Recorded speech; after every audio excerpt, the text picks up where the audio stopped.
నగరంలో పలు అభివృద్ధి పనులకు శంకుస్థాపన చేసిన నగర మేయర్ సునీల్ రావు ఆర్&బి విభాగం నిర్లక్ష్యంతోనే నగరంలో పలు చోట్ల వర్షాకాలంలో వర్షపు నీరు ముంచెత్తుతుందని నగర మేయర్ సునీల్ రావు అన్నారు.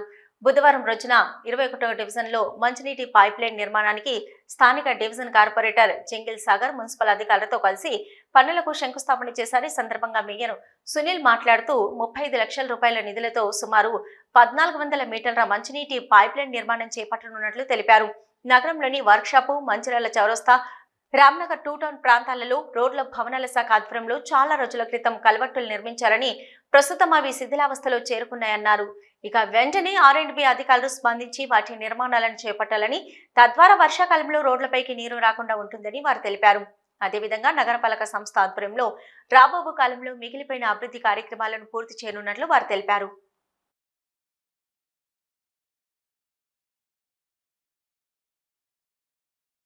రాబోయే 20 నెలల రోజుల లోపల బ్రహ్మాండంగా పుష్కలంగా మంచినీరు అందించే కార్యక్రమానికి శ్రీకారం చుట్టడం జరిగింది.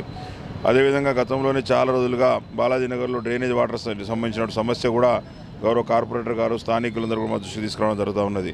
కానీ అలైన్మెంట్ కలవకపోవడం వల్ల డ్రైనేజ్ నిర్మించలేకపోతున్నాం. అలైన్మెంట్కి సంబంధించి మరి అక్కడ డ్రైన్ కట్టడానికి అలైన్మెంట్ దొరికిన వెంటనే ఆ డ్రైనేజ్ నిర్మాణం కూడా పూర్తి చేయడం జరుగుతుంది. గతంలో కూడా చెప్పినాం, ఇప్పుడు కూడా చెప్తా ఉన్నాం.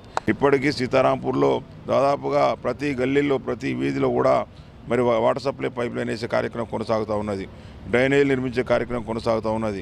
అంతేకాకుండా సీతారాంపూర్లో చాలా సమస్యలు కూడా పరిష్కారం లభించే వేదికగా ఈ నెల 15 లోపల కంప్లీట్ కాబోతూ ఉన్నాయి. ఇంతేకాకుండా రేకుర్తిలో కావచ్చు, ఆరపల్లి కావచ్చు, ఈగలొట్టపల్లి కావచ్చు, వల్లంపాడు కావచ్చు, సదాశివపల్లి కావచ్చు, పద్మనగర్ కావచ్చు, అలుగునూరు కావచ్చు, ఈ విలీన గ్రామాలన్నింటిలో కూడా తాగునీటి సౌకర్యానికి సంబంధించిన సమస్య పెద్ద ఎత్తున తొలగిపోతున్న 2050 వరకు, రాబోయే 30 సంవత్సరాల వరకు కూడా మంచినీరుకి సంబంధించి ఎలాంటి ఇబ్బంది లేకుండా మరి పనులు కొనసాగుతూ ఉన్నాయి. శివారు కాలనీ కూడా కొనసాగుతున్నాయి. ఎందుకంటే సమస్యలకు పరిష్కారం చూపడమే మా పాలకవర్గం యొక్క ధ్యేయం. గతంలో ఈ వర్షాకాలం వచ్చిందంటే ఈ ఆర్&బి రోడ్డు మీద వాటర్ వస్తూ ఉన్నాయి.